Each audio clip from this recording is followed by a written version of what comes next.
what are his odds of being the VP? And also, regardless of the odds, is it a good move for Trump? Is it a good move for Vivek?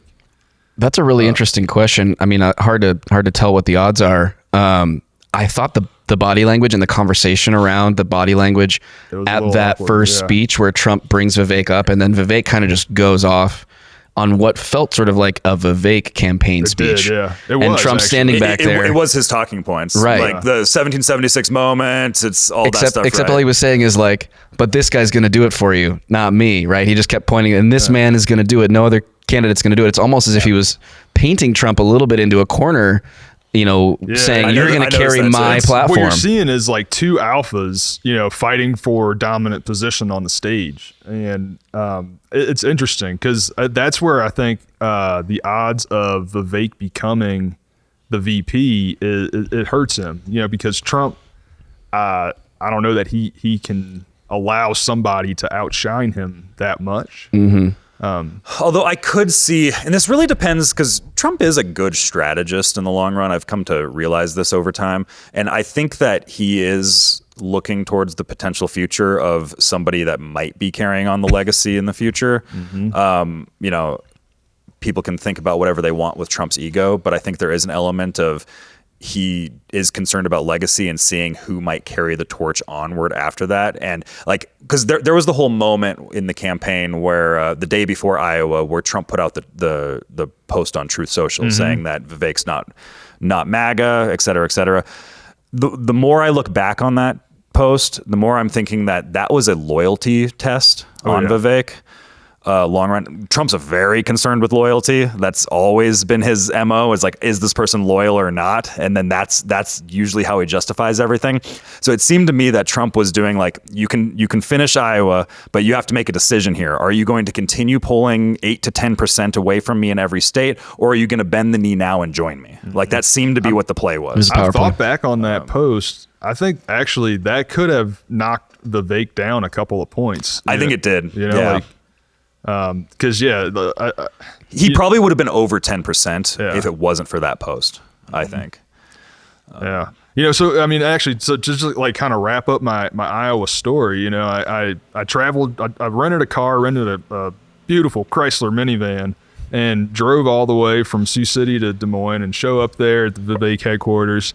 There's some staffer outside, and I'm like, hey, I'm the guy that coined Ramaswamy tsunami. Can I come in? And he's like, yeah, come on in. And he's like, that's your credential. You just got on a laminate.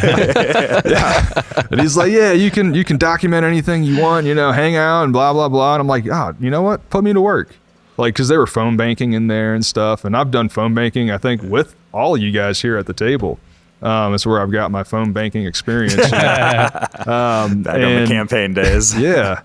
Back in the Ron Paul days, and I think I most recently did it a couple years ago. The three of us were sitting in your office. Yeah. That was funny. That was actually like the genesis of the show. Podcast. That's right. Yeah. That's right. Early days. So anyway, you did some phone banking. I did some phone banking, and everybody that I how these things go. Like you dial 10 people, you might reach one person. It's like some ancient Republican who's like, I'm voting for Trump.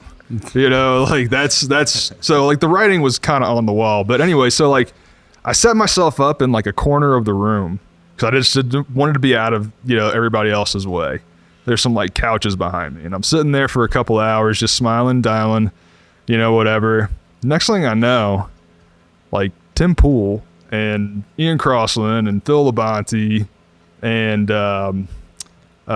who's Serge? No, so Tim, Ian, Phil, Luke Rukowski. Oh, nice. They're all sitting on the couches behind me, and they're just like having conversations. And I'm like, I can't do this phone banking thing anymore. I'm like just like paying attention to them. Like I'm getting looped into the conversations. Like these guys they're all amazing people from like just from what you see online. But like Tim is like exactly like who he appears to be, like just very type A, like high energy. At one point he was like, I had to explain, Vivek had this pile of like, those like inflatable noisemakers that people have at basketball games, like, oh yeah, he had a pile of those, and Tim's like, what the hell are these? And I like showed him how to use them. And then he's like going over to Luke and like banging him in Luke's face. And like Luke is like the chillest dude you've ever met. Unless you're talking about the Illuminati, and then he's not. Yeah. I mean, like he can definitely get amped up, on like when he's doing a show. But like from what my interactions with him, like super chill guy. Phil, very nice. Ian, like sweetest dude. And then like next thing you know, Candace Owens walks in, and we're just having like a conversation about like my honeymoon, and like Candace is. I mean, I've had the pleasure of meeting a handful of rather famous people in this world, and she is like one of the nicest. I mean, just like I think the mark of these sort of internet pundit type of people is do they treat you like an equal, or do they like act like they're better than you? And I mean, she was just like genuinely like interested in my upcoming trip to Rome, and wanted to tell me like, oh, you should go, check this spot out, that spot, and she had like just had a baby.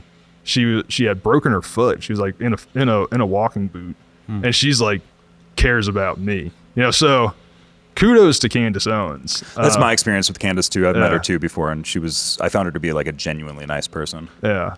So, it was like, I don't know, like that's not like world changing information, but maybe that was the reason like I got stuck in Iowa and I had to, What a rad experience. It was incredible. It was very strange to watch all of the kind of internet subculture people like come together for Iowa caucus, like a presidential, like that wouldn't have happened in cycles previous. No. Especially around a single candidate, which is also an interesting. Well, and you see them like going for car rides and doing car ride interviews with Vivek as he's going between events. Like, so it was very interesting. Some of the other people watch. that were there were Mike Bentz. And I watched that interview. Joey Manarino. They were also there. Also very cool people. Mike Cernovich wasn't at the party, but like he was later following Vivek leading up to like, so like I said, like just the guy's a magnet. Smart people notice. And I was watching all the DeSantis folks, because the DeSantis surrogates are like the worst people online that I've experienced. Like they're just god awful like human beings. It seems like go on Twitter. It's like that. Trust me. But like they're all putting up these conspiracy theories that Vivek is paying all these influencers to come in. But it really just seems like the energy was there. I mean, I wish Vivek had like paid me to do it. Like, not that he would, I don't think he paid Malcolm Flex or Cernovich or any of these guys. I mean, from what I understand, Tim Pool flew Cernovich out there, and from what I understand, Tim Pool like lost a bunch of money to put that town hall event on. I mean, I think in so many ways he did pay people to be there in social currency, right? Yeah. It was very popular to be a part of that movement within the Republican Party. I mean, Vivek just represented a shift that I think a lot of those influencers had already attached their brands to. So that was the place to be.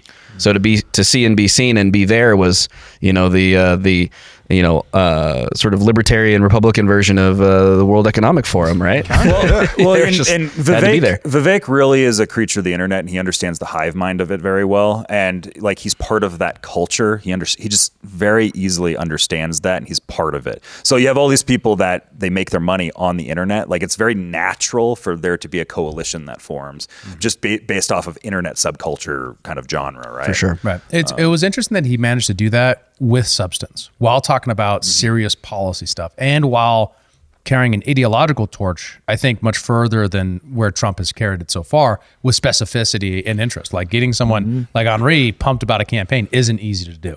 No. Right? Yeah, in fact, we could recall a tweet that you put out not too long ago saying politics is like a waste of time.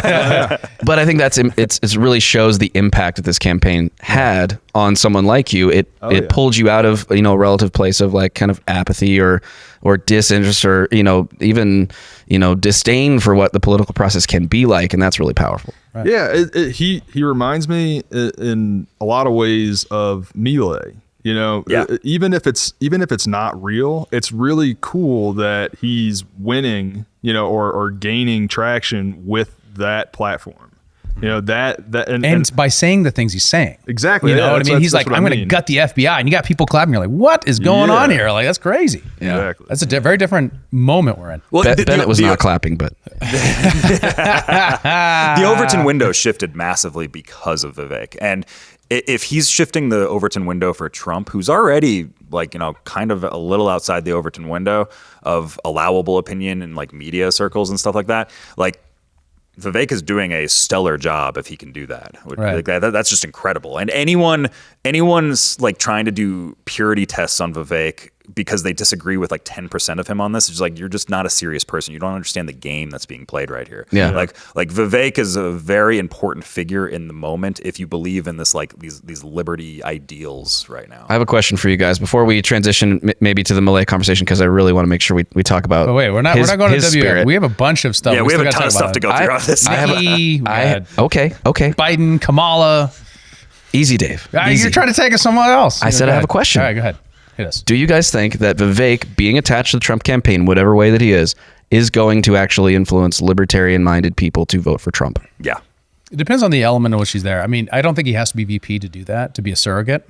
But he definitely loses some momentum because he's no longer an active presidential candidate.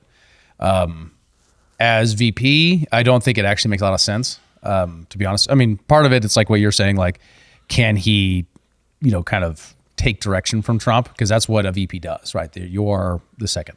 As opposed to a surrogate can be much more like, hey, I'm not him, but this is why I like him. And then he has his podcast, right? So there's an influencer stuff there. There's all the internet culture stuff he currently has. He doesn't need to be VP to that. And then additionally, VP doesn't get him any regional benefits, right? Ohio's not going to go better for Trump because Vivek is on the ticket, right? But there are many states who might go better for Trump if he takes someone from that state. Does that make Interesting. sense? So who do you think are the other front runners in that conversation? Sorry. The meme is too good. Sorry. My boy Jeeves posted this, and I thought it was hilarious. It's this is how I see that ticket going, and it's a meme from The Simpsons with a guy with Trump shooting at another guy that's Trump, and Vivek jumping in between it. And Vivek is very conspicuously Apu, the proprietor of Quick Mart or Quickie Mart, or Of a whatever. 7-Eleven, I think. It's the analog, which also brings us to the other meme, the Babylon Bee. If we want to just take a slight detour into that, caused quite a stir on the internet when the Babylon Bee put out the headline that said something like, so the Babylon Bee Trump put out the Trump promises Vivek an administration position running the White House 7-Eleven, and it's Vivek in a 7-Eleven t-shirt or polo in front of a 7-Eleven. And Ro Khanna had some words to say about this. Well, Vivek Ramaswamy and I disagree on foundational issues. I am disgusted by the tired joke maligning him for being Indian American. Seriously, get some new material, Babylon Bee. And and a lot of the comments under here had a lot to do with this, but I think Vivek showed how to handle the internet. Patrick Bet-David went to a 7-Eleven and got a hot dog and made a video of it, saying that he loves 7-Eleven hot dogs. And Vivek said, "Thank you for coming, and don't forget to grab a Slurpee."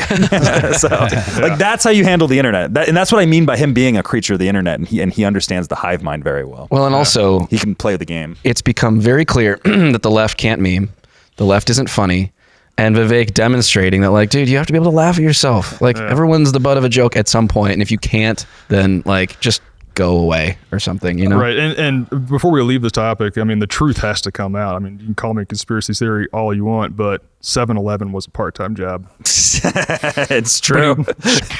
Wow. I don't even know what to do, but I'm going to give you these, and we're going to give you that moment. Embrace it. Are we ready? Okay.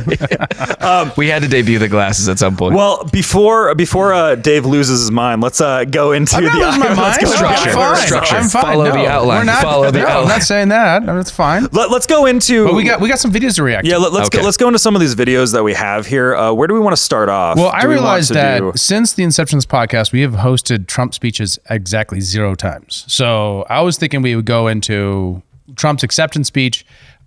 Just so you know, and I think we have to make this point because we are not informing our viewers if we don't talk about this. Trump won by 50%. Yeah, That's more than anyone else ever has. record breaking in Iowa. Yes. So like it is an incredible accomplishment that alone, right? Being a former president, he's practically incumbent, all that kind of stuff. But with very little like actual campaigning done too. Yes, exactly. Like so basically none. we have his speech where he talks on Biden. I thought we'd have an opportunity to react to that. So I don't want to be overly rough on the president, but I have to say that he is the worst president that we've had in the history of our country. He's destroying our country. I mean, just like he just makes that one little point, and everyone goes, "Wow!" I don't want to be rough on him, But He's just the worst.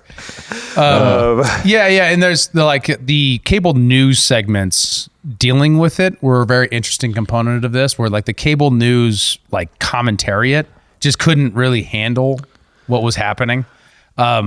By the margin, right? So they all showed up to Iowa just like they always do, and they all said the same things that they said in 2016, which was like, there's a strange energy here with Trump. Like they've learned nothing. Yeah, it's over like the last 6 years. Like all these professional political commentators couldn't even grapple with the idea that Trump would win this election. They're like, maybe he'll get it, but I don't know. Nikki Haley might have a strong shot at this one. It's like, Dude. This is your job.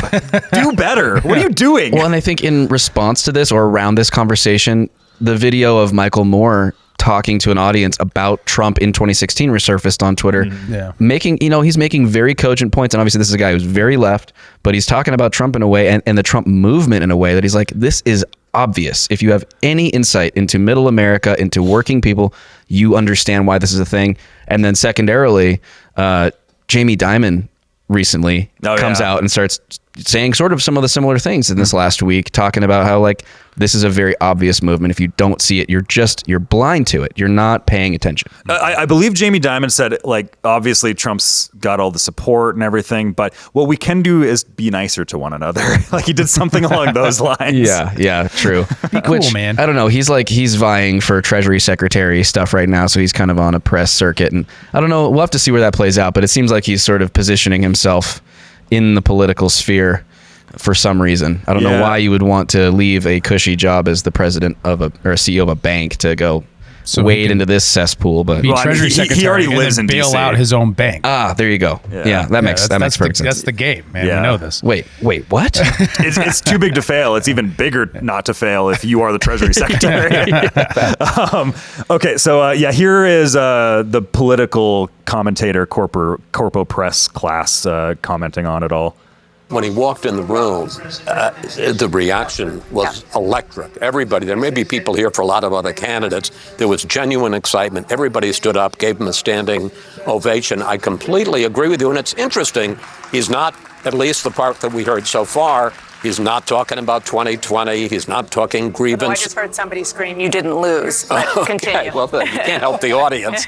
But I mean, he was exactly saying how much better the country was when he was president than it is now. And I think you're going to see, I'm told, an increasing focus on Biden and a general election in a sense that, assuming that he does well tonight, that let's get this nomination over with and unite and fight Joe Biden. Yeah, I mean, I think, the thing that we can't lose sight of is that this really is a race between two incumbents for all intents and purposes in Joe Biden and Donald Trump.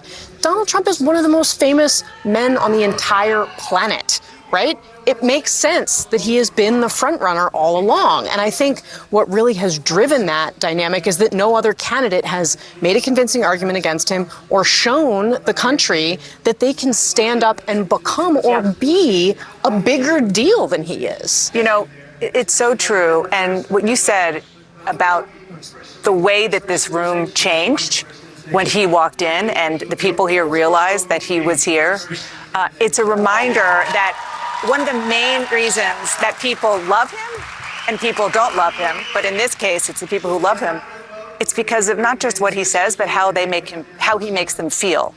It is his, the reason why he has been so incredibly successful with the people who are so incredibly stuck to him and would walk through fire for him. And I've met a lot of people like that here in Iowa. Not to say that he'll get everybody in this room. He won't. But the passion that he drives in people Have you ever seen anything like that? No, I mean, you know. Yeah, exactly. That's exactly how it was. It's like there's not really. They're still trying to explain it. They can't get a hold of it. MSNBC was all over the internet all week trying to explain this in terms of white supremacy, of course. But even like the more trying to be middle of the road, like CNN, was having a hard time really just, like this. This should have been not surprising at all to these folks, because it's been in the polling the entire time. The polling was accurate. Not to mention just the fact that they spent the last 4 years saying January 6th is the most important thing that ever happened, right? And that the election couldn't have actually gone any other way. And anyone who believes otherwise and trying to shame anybody who said that it was a fraudulent election or whatever. And they're still surprised that people are like not buying their narrative. Yeah. They gotta act that way because Trump's half of it or a lot of his appeal is that he points to the media during his speeches and he's like, they're very bad people. Right.